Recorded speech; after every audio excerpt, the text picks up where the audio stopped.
Hey, everybody, and welcome back to the Brood for Life podcast. This week, we're going to talk about something that I put up this morning on the social media page, on the Instagram page, that refers to where society's at with understanding each other, communicating, and being the best person that you could be for yourself, for your neighbor, for your family, for your state, for your town, for all of that stuff. So as always, jump in, check out the Instagram pages. Feel free to follow, leave a message. Let me know what you guys were thinking. So as I said, I put up a post today with a bunch of pictures of different protests and riots and figures that have been in the news over the last, argument's sake, 10, 12 years. And the reason why I did that was because I am so tired of everybody finding a flaw in others while self-reflection is non-existent. And we take those flaws that we find in others and we find a way to just drill at them constantly, and forgetting the fact that we are all human beings. We are all people, and we are not perfect. All of us make mistakes. Nobody does everything exactly by the book. Nobody treats somebody else the way that they expect to be treated. The general consensus of what I see in society now is fuck you, listen to my opinion, and what I think and believe is more important than what you think or believe. And you have to take the time to understand where that person is coming from. And God forbid should you have an opinion otherwise. This is not what America was founded on. We are founded on multiple different ideas, multiple different beliefs, multiple different opinions, and being able to sit down at a table and have a discussion about those things, not because we feel like we need to, but because it's the right thing to do. This country is built on so many different backgrounds, so many different nationalities, so many different religious beliefs, so many different lifestyles, that for all of us to not take the time and sit down and hear and listen and keep our mouths shut with what somebody's opinion is, and then respond accordingly. And by respond accordingly, I mean take what they had to say, and instead of injecting your opinion and pointing out all the reasons why you disagree with them, take the time to understand their point of view. Take the time to understand where they're coming from so that you as an individual can hear and understand where they're coming from. Nobody is saying that you have to agree with what they're saying. But what we are saying is that you have to take the time to listen, and don't force your opinion back in response. Don't force your opinion when you're sharing. Don't force your opinion when you respond. The idea is to sit at a table and say, okay, I understand where you're coming from. I may not agree with everything that you're saying, but I understand where you're coming from. So where do we find a common ground to sit down and pull what it is that you're looking for and understand what it is that you are trying to get to? And how do we blend my thoughts and my opinions and my ideas with yours so that where I'm coming from can also be understood? Why don't we do this? Why are we not having these discussions? Why is it everybody stands so firmly on their ideas and their opinions that they refuse to hear what anybody else has to say? We're supposed to be far removed from this stuff. We battled a lot of these kind of things in the 60s and the 70s. I mean, if you really want to push back and talk about where things went wrong in society, we could handpick a bunch of different things. But I will say this. As a country, if we are so divided, and I don't care how you see things politically, I respect your opinion, I respect where you're coming from, I can understand why the different points of view stand where they do. But when we start taking shots and trying to assassinate political figures, we've made a wrong turn. We've gone too far. And that's not a gun rights thing. That's not a I don't want to hear what you have to say thing. That's we are at a boiling point. And we're not listening to anybody. We're not helping those people that need the help because, again, two differing opinions can't sit down at the table and say, we need to fix this. We have a government that's shut down for God knows what reason. Depending on which point of view you read from, like, it could be multiple different things.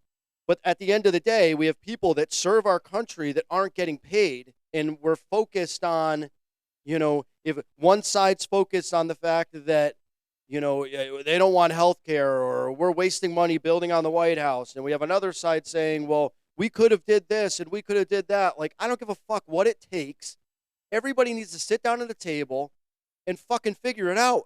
You were voted by the people to be in these positions, to make the decisions based on what your constituents in your states are telling you. Do your fucking job. There's too much of this bullshit that political parties are so focused on where their money's coming from for their next campaign that they've completely lost sight of what their people are telling them from their states. And don't get it wrong, it's not the people that are in federal government that have fucking lost the path. It's the mayors. It's in some states, and I couldn't tell you which ones, but I know Connecticut's got its own fucking problems, that we're voting people in these positions, and then they're not coming back to us that voted them in these positions to hear what we have to say. They're just following their agenda and what they want to do once they get this job. Now, let's put that in perspective. If you work for a company and you decided you didn't like the direction that your company was telling you that you were supposed to do your job, do you just go off on a tangent and do whatever the fuck you want? No, you get fired. So why do we allow political figures to do this? Why do we allow political figures to continue to tell us what we want instead of us telling them? The government and the Constitution and all of these branches are built so that the people have the most power. But it seems that the people have the least amount of power. And I don't know how to make sense of any of that. And I don't know which way is up and which way is down and how to go about fixing it. But what I do know is that it's got to change. I do not know enough about politics and the inner workings of how this stuff works to be able to even think about devising a plan. But I know that there are many families, there are many people in our country that are begging for change of one way or another. And I know that the media and some of our political figures are really, really getting us as citizens to fight against each other because of those opinions. And they're using strong language, both sides. It's not one or the other. Both sides are using strong language to keep us in a position where we don't even sit at a table with your neighbor to have a discussion about their tree falling on the ground. We call somebody and they knock on the door. This is what it's come to.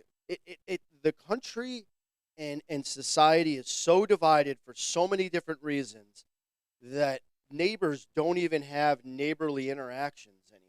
When people walk into buildings and hold the door, the person that the door was held from 90% of the time doesn't say thank you, and then also doesn't return the courtesy to that person by holding the next door for them. Or even if when you're walking into a business, my wife, for example, was going into work, held the door for another employee, held the inside door also for that employee, and then when they got to the elevator, that person didn't hold the elevator for her. She didn't even get a thank you for holding the door. What are we doing? Society is so much of a hooray for me and fuck you kind of an attitude that we are so far off the path that I don't even know how long it'll take to come back to an even ground where the pendulum stops swinging far left and far right, where it can just hang in the middle. And it doesn't matter what your nationality is or whatever, that you can just be a good person. I don't know if I necessarily agree with all of this immigration and deportation stuff and all of these things, because I've heard some information on one side that says, yes, we do need to get the criminals and the people that are bad influences on, our society out. I 100% agree with that. What I don't agree with is if somebody's been here for 12 years, 10 years, 16 years, working, paying taxes, paying into Social Security and all those things, I don't think those people need to be deported. If anything, you should be thanking them and expediting their citizenship. But we're just deporting everybody. And maybe it's because this immigration thing has been so bad for so long, and I'm not blaming Trump. I'm not blaming Biden. I don't know where we made a wrong turn when it came to this stuff, but I will say this. Our country was built on immigration. Our country was founded, not necessarily founded, because there were people living here before immigrants started coming here and developing the land. But there are multiple people that came here from multiple different countries, from multiple different backgrounds, and they found a way to coexist. Why can't we coexist now? Like my family, my grandmother, when they came over, she was stuck on Ellis Island for a week because she was sick with no family and none of that. And I don't necessarily think we need to go back to that because I think that was very harsh. I understood why they did it because they didn't have the modern medicine that we have now, where if you brought an illness, a virus, or something from another part of the world and brought it here, we didn't have the capabilities to fight it. So I get why we did what we did. But with that said, that's decades ago. Why can't we get past it? Why can't we get back to square one? Why do we continue to divide everything? Why do we continue to do these things? Does it really matter what you do behind closed doors and what kind of a relationship you have sexually with your partner? Does that really matter? Does the lifestyle you choose to live really matter? Does the religion you believe in really matter? Does the fact that you're black, white, brown, pink, green, blue, does any of that actually matter? I don't think it does. I think what matters is, are you a good person? Do you treat me well? Do you treat those around you well? Do you give me the respect and the kindness that I give you? That's what matters. That's what makes people happy. But you can't say that you want those things and then be a piece of shit at the same time. What are your thoughts on that? What do you think? I know this. I don't want to raise my kids in a world where everybody fucking, pisses on you and tells you it's raining or says this is the only opinion that you're going to believe in when there's other information out there that might make you feel another way. There's a reason why there's multiple different parties in our country because they both look at things from different points of view. And it should be that way. But we also have a Congress that sits in a room and they sit divided. Republicans on one side, Democrats on another. I don't know where the independents sit, if there's even any independents in Congress. But how does that help? Why aren't they together? Intermingle them. Republican, Democrat, sit next to each other, not separated in a room, and make some fucking decisions. It makes you wonder, why? Why the fuck do we do this? Why do we continue to vote the same people into these positions when they didn't make an impact for, we'll talk about the most recent tenure in those positions. Why do we keep electing them? Just because it's the easy vote? Because you're not sure what you're going to get with the other guy? You might get change. You might get somebody who's willing to sit at the table and have a discussion where we can stop all of this rioting and these protests and all this other bullshit. Like, we don't need this. We also don't need people to stand in opinion and poke and poke and poke and poke and poke and poke and poke, regardless of what side it's on, and then get mad when somebody responds. Like, you poke somebody to the furthest point that they could be provoked, and then you got mad that you got slapped in the face. Like, the poking is the same thing as a bully. And a bully will poke and poke and poke and poke the person that they're bullying until eventually that person that's getting bullied takes some kind of an action. It's either going to be they stand up for themselves, they continue to deal with it, or at worst, they harm themselves. They think less of themselves. They don't want to go in society. At what point are we going to make a change? At what point are we going to look at things from a different set of eyes and make a fucking decision to be better than what we're being, to be better than what we're showing our kids? One of the hot fucking topics that really, really kind of upsets me the most of what gets discussed in politics is gun laws. And I'll tell you why. Yes, I am a gun owner. But what bothers me is that people don't truly understand what the process looks like to get a firearm.